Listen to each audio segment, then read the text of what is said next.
আসসালামু আলাইকুম ভিউয়ার্স, আশা করি সবাই আপনারা ভালো আছেন। ইনশাল্লাহ আপনাদের দোয়ায় আমিও ভালো আছি।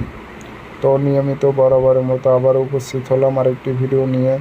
শত্রুকে বরবাদ করে দেওয়ার একটি কালো জাদুর তাবিজ নিয়ে আপনাদের মাঝে উপস্থিত হয়েছি। তো এই তাবিজগুলো দিয়ে সর্বপ্রকারের কাজ হয়। আজকে আমি আপনাদের বলে দেবো কিভাবে আপনার শত্রুকে বরবাদ করে দেবেন এবং রোগী করে দিতে পারবেন। তো আপনারা ভিডিওটি সম্পূর্ণ দেখবেন।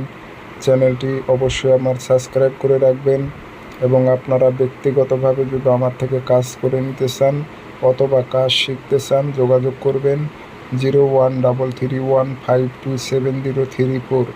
ইমো হোয়াটসঅ্যাপ আছে।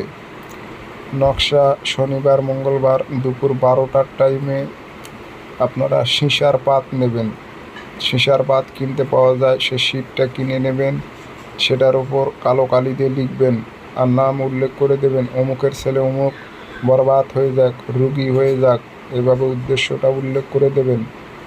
দিয়ে আগরবাতির ধোঁয়া লাগাবেন সেই শীটটাতে, দিয়ে সুন্দর করে ভাঁজ করে আগুনের সাইডে গেড়ে রাখবেন যেন আগুনের তাপ যেন লাগে। ইনশাল্লাহ আপনারা 7 দিনের মধ্যে দেখতে পারবেন সেই ব্যক্তি বরবাদ হয়ে যাবে, সেই ব্যক্তির রোগী হয়ে যাবে, সে ধ্বংস হয়ে যাবে, সে বেমার হয়ে বিছানায় পড়ে থাকবে। খুব সাবধানে করবেন, শরীরটি বন্ধ করে। ধন্যবাদ।